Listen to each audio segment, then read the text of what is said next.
Hey, welcome to another episode of Brooks McDonald Show.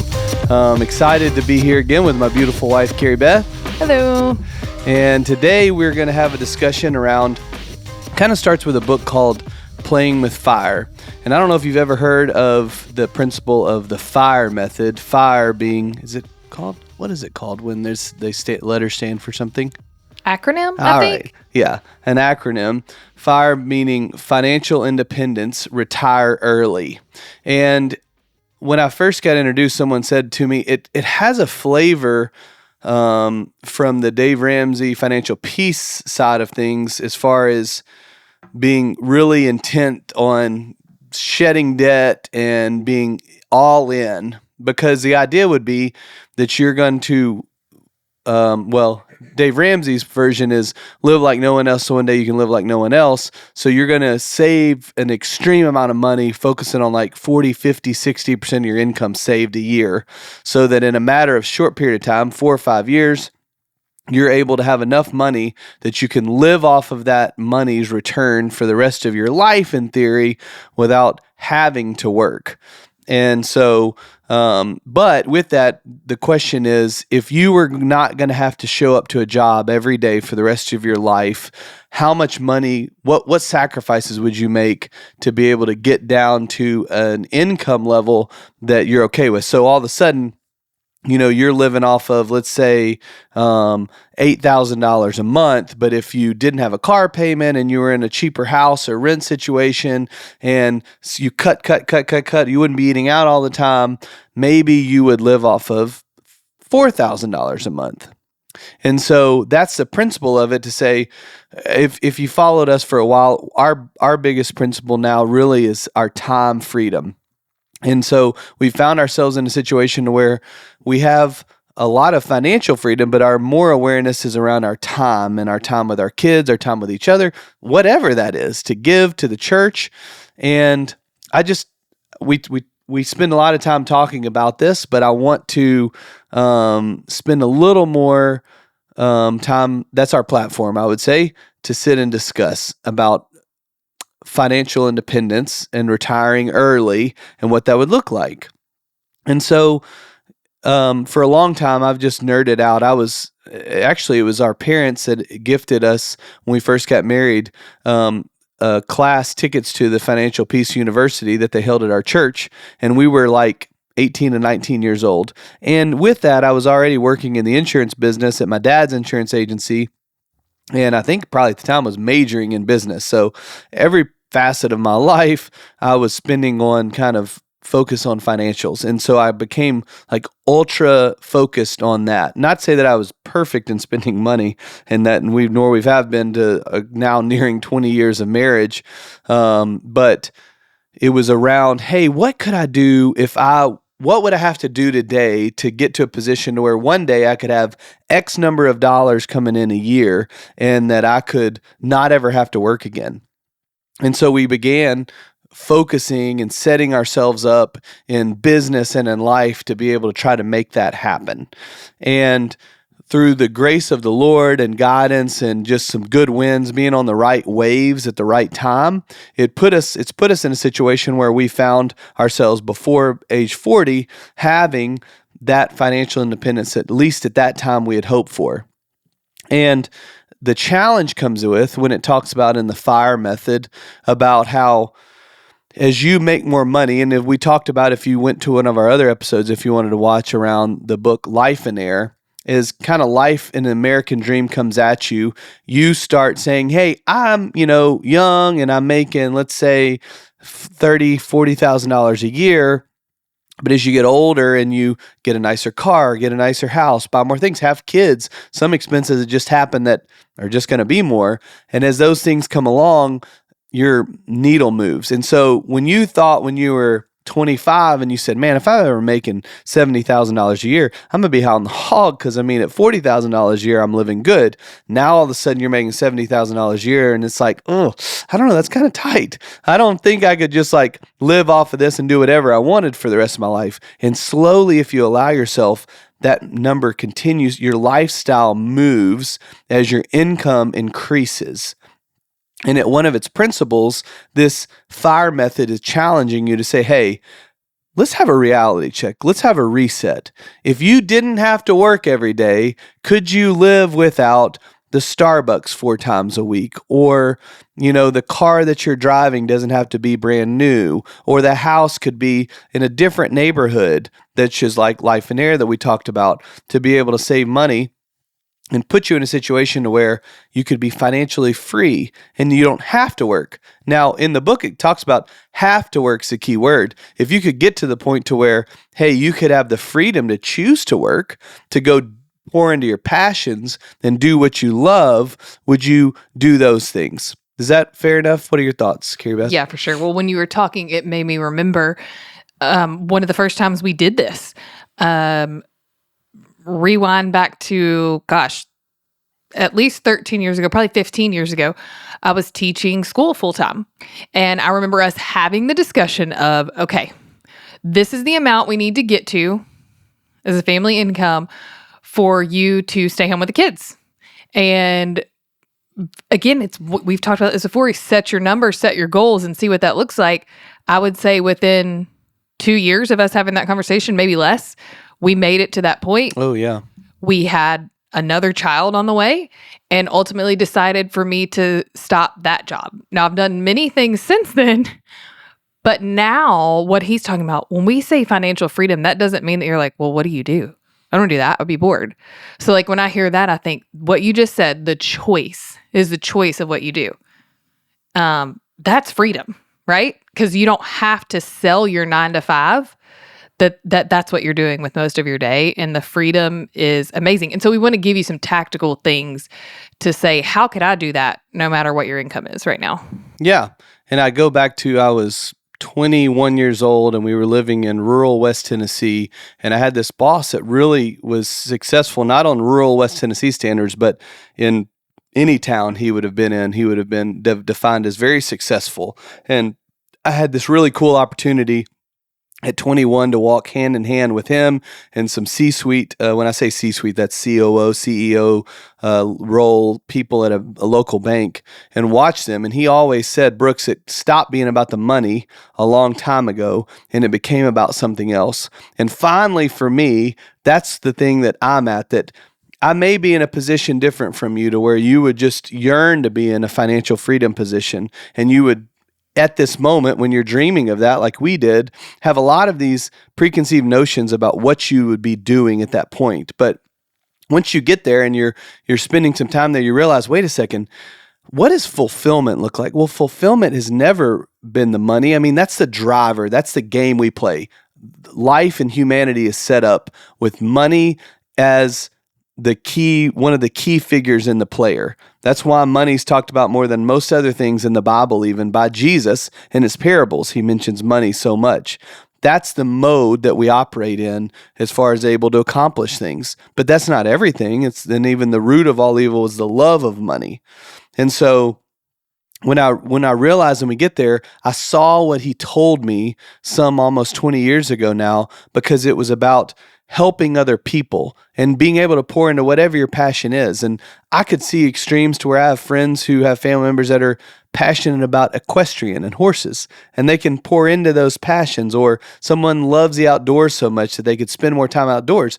But holistically, is it about giving your time to organizations like for us with the church and with small groups, and also people that are a few steps before me that I can reach out like that guy did and grab them and say, hey, come on up here with me. If you want to, come on up here and join me in this. That's the freedom. And so, especially for me in my business, it was being able to see people that were starting out in receptionist roles, or I'd never really known before, that were in other jobs. Like one of my staff people, would be honest to tell you, was a Schwan man for a while, drove door to door selling those products of like groceries. It was like Grubhub before Grubhub. He was busting that, and he was just earning it. But now he's one of our key managers in our operation, and financially does a whole lot better than he does, I think, back when he was a Schwan man.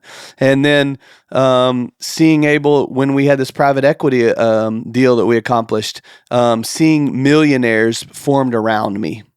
And not everybody, there's some people in the organization that watch this that didn't become millionaires, but some of the roles that they position themselves in, some have left me. Some are no longer in my organization, but are doing better financially elsewhere because they've used the tools that I gave them to be able to position them in better places. And I love them for it. It's hard to see people go, but if you really want to see people succeed, you bless them no matter wherever they go. And as long as they find success, they're honest in their work and in what they do. And so, so tactically, I want to challenge you as we mix in what I see in Dave Ramsey. I believe Dave Ramsey's financial piece is a discussion around, hey, you're going to make $80,000 as a combined family income or $120,000 as a combined family income, and you're 50, 60 years old. Here's ways to carefully walk to be able to retire okay, not leave your kids in a bad situation, and be good.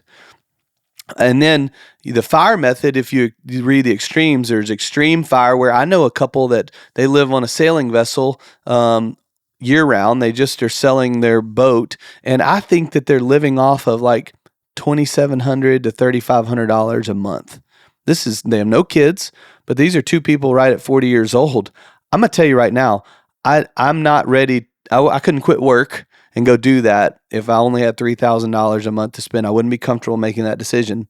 So there's all kinds of extremes, but then there's like really financially full FIRE method that have worked and built a level of income that can be able to do a lot more than $3,000 a month, but still be able to watch yourself conservatively. And so, that's just something I want to continue to sit here and discuss. Any thoughts on that, Carrie Beth? Yeah. So I guess for me is like, what can we tell them about how do you start that? I mean, I guess we said that in a little bit of a way, but let's say that you're watching this and you've got your income, you've got your job, and that's what you're committed to. I have a couple of ideas of how to tell people how can you do some extra and what can you plan for. You're going to hear us say this a lot, and I've already alluded to it in this episode, but plan. If you like what we're saying and you would love to have that freedom, then don't stay doing the same thing you've been doing forever and getting the same paycheck you've been getting forever, and your family's growing, and to get more money in your traditional job, you have to work more hours. So is that worth it? And so you need to take a look at that and what do you really want? And then once you've got what you really want and your why, then you can go, okay, this is how I'm going to make it happen. Y'all, in today's world, you can have a side hustle doing almost anything, another business. Look what you're doing with your time. Take a week and write down in increments at nighttime what you've done. Have you spent an hour or 2 hours on your phone scrolling or doing whatever? I'm not saying that's bad, but that is how you get ahead. And in a couple years, you go, oh, I don't have to do this 9 to 5 anymore. Yeah. I mean, you're not going to get to those next levels without two things involved, which is discipline and risk.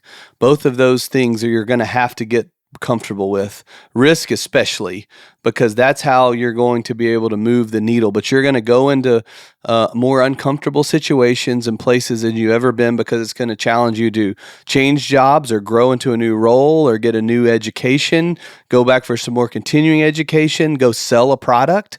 I mean, in my organization, in the insurance world, the number one earners in our industry are the associate agents, not even the agency owners typically, but the associate agents that are out selling big products to well-known companies. They've decided, hey, instead of selling $1,000 premium policy, I'm going to sell $1 million premium policy.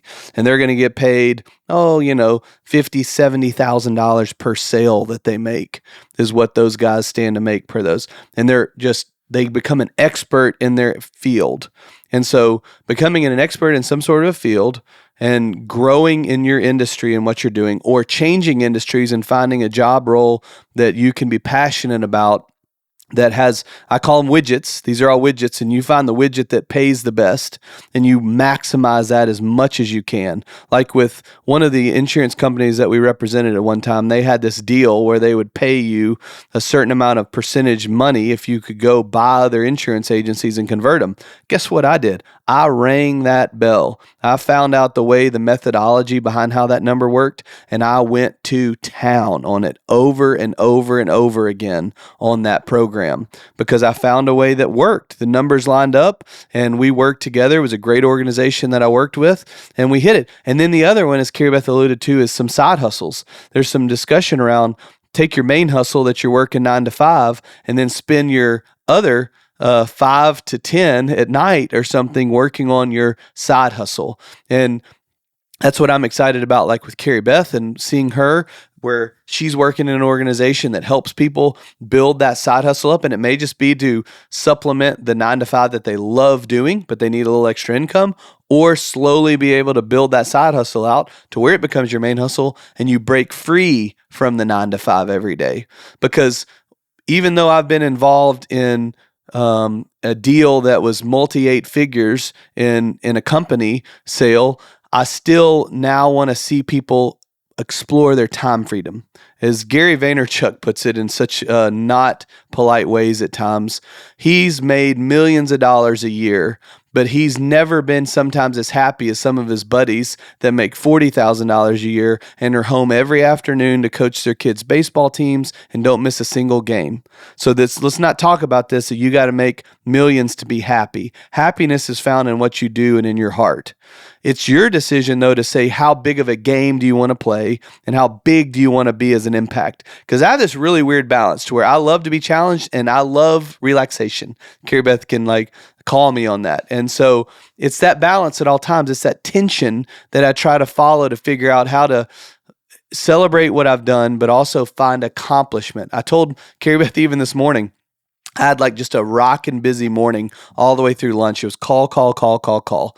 And in my mind, if I woke up oh man, that would wear me out. But it happened to be that all those calls were in my swim lane, if you'd call it, in the area of my expertise. And so I was super jazzed by lunchtime when me and Carrie Beth got to lunch together. I was like, man, I'm just so amped. And my energy level was so high because I was pouring out and into people that I knew that I could give them growth and give them help in. And so that's what you got to be about. Some of you, though, can't put the cart before the horse. You're 25 years old and you're just starting out and you can see yourself doing this, but you're not there yet. And so you got to help somebody else hustle, or you got to grind out on your starting play to be able to get yourself in the position one day to be able to do that. But it may not be tomorrow. This isn't an Instagram reel we're talking about. This isn't some game that you can hit restart on. This takes time and energy and some life hustle.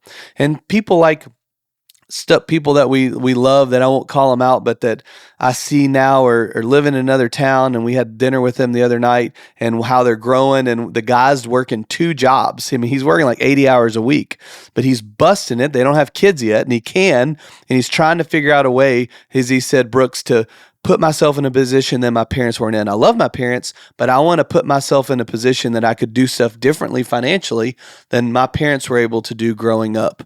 And that's what I love seeing. Yeah. So a couple things as you were talking.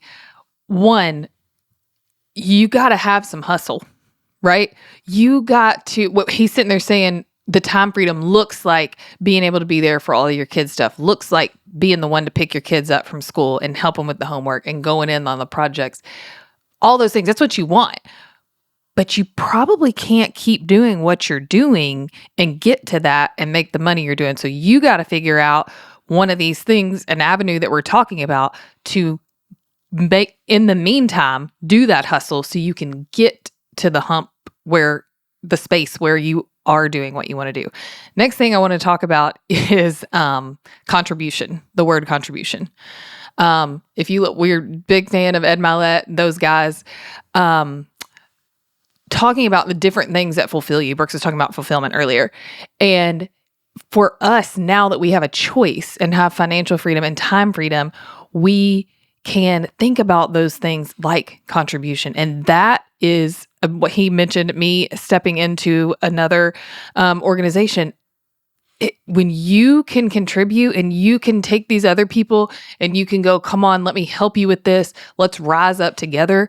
That is huge. So whatever you're doing, if you feel a sense of contribution, that is going to light you up. And so that might not be the side hustle you're about to start. That might not be whatever it is, it's going to get you the extra money. But when you get to the freedom, then you can decide how you want to contribute. Yeah, no, that's great. That's awesome.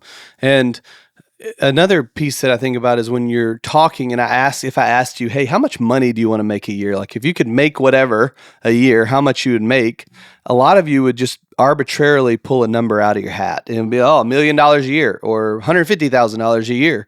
And if I said some people want to make $1 million a year, some of you would be like, oh my God, that's offensive. Who would ever want to do that? First of all, remember, don't judge somebody else's. Somebody might be in chapter 20 of their 30 chapter book and you're in chapter 10. You don't know where you're headed in life, so be careful passing judgment. But two, I would challenge you, where did those numbers come from? Do you have a sense of truly understanding how much stuff would cost? Now, the thing that hits us even now, for me, when I was a financial advisor and I would be looking to someone who's 65, I'm having to tell them, hey, you need to look from a mortality table's perspective another 15 years that your money's got to last. And the rule of 72, which the rule of 72 means if you divide a number into 72, that will tell you how many years it takes for that value to double. So if you were getting 10% interest on something, rule of 72 says 72 divided by 10 is at 7.2. Every 7.2 years, your money will double. So an investment at 10% return, 100,000 in 7.2 years will become 200,000. That 200,000 become 400,000, 400,000, 800,000. Well, the negative can work with inflation. And so if we have an average of a 4% inflation rate, let's just say roughly every 17 years, that the dollar will become half. So if you retired at age 65 with $80,000 a year, that'll be the value of $40,000 a year in 15 years. So if I'm trying to find financial freedom at age 40, how many 14s are into that before age 80? And not only that, when we're running in hyperinflation at 7 or 8% inflation, all of a sudden it hits you where $200,000 in 40 years may be the worth today of like $40,000, $30,000. You have to have a very big vision to be able to make that work. And so you need to know your numbers. You need to know why and where they come from. I'm just saying from the Lord's perspective, God gave us numbers for a reason, and you need to know numbers and be able to work in them. You can't be just say, oh, I don't know numbers. It's not my thing. That ain't gonna work. You have to know your numbers. And then you're all of a sudden going to see where I see people that say, well, I need $500,000 a year to live on. Again, some of you are like, ooh, that's crazy. Some are like, no, man, I can barely do what I want to do if I'm going to live in freedom. Really, that $500,000 may actually be $275,000 because you realize the freedoms that you're really wanting are not that far away. Some of you, it may be that $180,000 really could be done on $120,000. But I want to challenge you to be able to know where those numbers come from. And as Carrie Beth said, when we're trying to find contribution and fulfillment, my 24-year-old brain never thought about, well, what if I made $100,000 a year? Well, I'm good. I don't need any more. But as I grew and I realized God's ability given me is like, what if I made $1 million a year and I gave away $900,000 of that million and I lived on on 100,000? What if I could reverse tithe where I lived on 10% and I gave away 90%? Now I am far from there. Some of you are probably contributing about average Christian contributes about 2 to 3% of your income when you're tithing, when it calls you to 10%. So I'm proud to say finally I drew a line at one point in my life, said, nope, every dollar coming in is at 10% or more. And so that I know that we're more than tithing and contributing, but also your time and energy. And that's where we want to be about, and we want you to be about. You have talents that if you could have freedom to pour into people, then you would be the rising tide that raises all ships. But you've got to be able to be in a position to where your brain is not thinking, oh my gosh, how am I going to pay the grocery bill this week? And once you can finally free yourself of those limitations, you can begin to really help people. So my passion, if you can see it in me right now, is to get people to where they can get out of the chains of the daily bills to where they can pour into other people. And that pouring in may be coaching Little League, or it may be tutoring somebody in math. And remember, some of that contribution still pays you. Your time is still worth money. It's just how you're able to passionately pour into other people and choose to, if you weren't being paid for it, you would still give that time and energy to somebody else.